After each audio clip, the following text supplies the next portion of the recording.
طوفان نوح کے بعد اللہ تعالیٰ نے بنی نوع انسان کی ابتدا ایک بار پھر حضرت نوح علیہ السلام کی اولاد سے کی تھی۔ حضرت نوح علیہ السلام کے بیٹے سام کی نسل سے ایک اعرابی شخص پیدا ہوا۔ یہ دوسرے انسانوں سے انتہائی مختلف تھا۔ یہ بہت زیادہ لمبا اور طاقتور تھا، اور اسی نسل میں سے اللہ تعالیٰ نے ایک قوم کو پیدا فرمایا جو دنیا کی سب سے پہلی سپر پاور، سب سے دراز قد اور طاقتور قوم تھی۔ یہ قوم اس قدر دراز قد اور طاقتور تھی کہ اللہ تعالیٰ خود ان کے بارے میں ارشاد فرما رہے ہیں کہ میں نے ان جیسی قوم کسی اور ملک میں پیدا نہیں کی۔ یہ قوم ایک ارم نامی بستی میں آباد تھی۔ اللہ تعالیٰ نے اس قوم کو ایسے فن سے نوازا تھا کہ وہ بڑے بڑے پتھروں اور پہاڑوں کو تراش کر ان کے اندر محلات بنایا کرتے تھے اور انہی محلات کے اندر اپنی زندگی گزارا کرتے تھے، جیسا کہ قرآن پاک کی سورۃ الفجر میں اللہ تعالیٰ نے ارشاد فرمایا، اور بلند ستونوں والے۔ دوستو، اس دور میں ارم ایک ایسا شہر تھا، ایک ایسی بستی تھی جس کے اندر اللہ تعالیٰ نے دنیا کی تمام آرائش، سہولتیں اور نعمتیں رکھی ہوئی تھی۔ ہر طرف طرح طرح کے سرسبز و شاداب باغ اور طرح طرح کے میوے اور پھل موجود تھے۔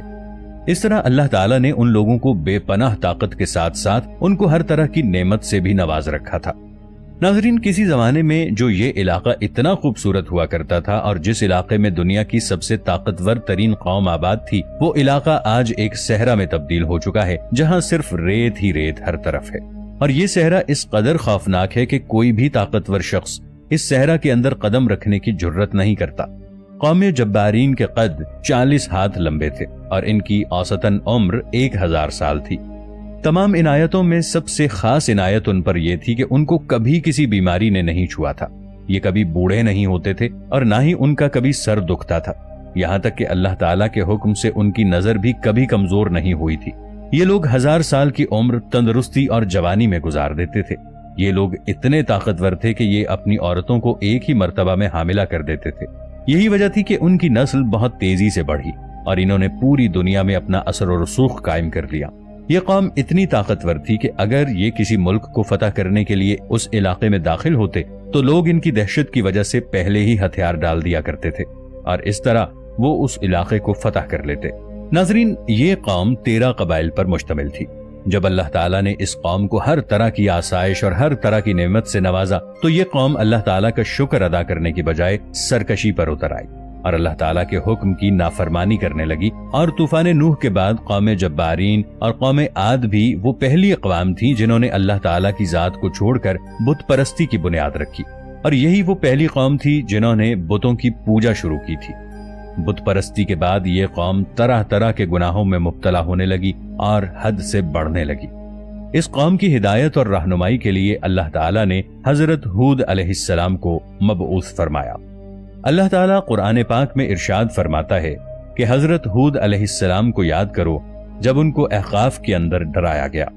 جب حضرت ہود علیہ السلام نے اپنی قوم کو اللہ تعالیٰ کی وحدانیت کی طرف بلایا اور اللہ تعالیٰ کا پیغام ان کی طرف پہنچا کر ان کو برائی سے روکا تو یہ قوم حضرت ہود علیہ السلام کا مذاق اڑانے لگی اور حضرت ہود علیہ السلام سے مخاطب ہو کر کہنے لگی، تم ہمیں بہت کم عقل نظر آتے ہو، ہم تمہیں کاذب سمجھتے ہیں، معاذ اللہ۔ لیکن پھر بھی حضرت ہود علیہ السلام اللہ تعالیٰ کے حکم سے مسلسل ان کو 50 سال تک اللہ تعالیٰ کی وحدانیت کی طرف بلاتے رہے اور اس قوم کے نافرمان لوگوں کو دعوت حق دیتے رہے۔ مگر یہ بدبخت قوم اپنے گناہوں سے باز نہ آئی اور یہ اپنے گناہوں میں اس قدر ڈوب چکی تھی کہ نہ ان پر اپنے نبی کی کوئی بات اثر کرتی تھی بلکہ الٹا اپنے نبی کو برا بھلا کہتے تھے۔ دوستو، اس قوم کے 2 بڑے قبائل تھے جن کا نام کلمان اور حلجان تھا۔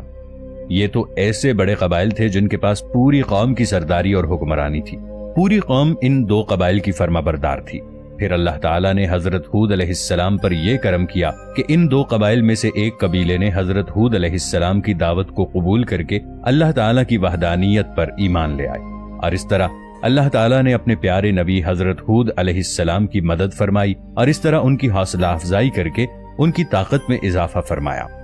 حضرت ہود علیہ السلام نے جب ان قبائل کو دعوت حق دی تو ان میں سے قبیلہ حلجان دعوت حق پر ایمان لے آیا، مگر قبیلہ کلبان نے دعوت حق قبول کرنے سے انکار کر دیا اور اپنے کفر و شرک پر قائم رہا۔ اسی طرح قبیلہ حلجان کے اسلام لانے کی وجہ سے جو لوگ حضرت ہود علیہ السلام کے دشمن تھے وہ اب حضرت ہود علیہ السلام کے دشمن نہیں رہے تھے۔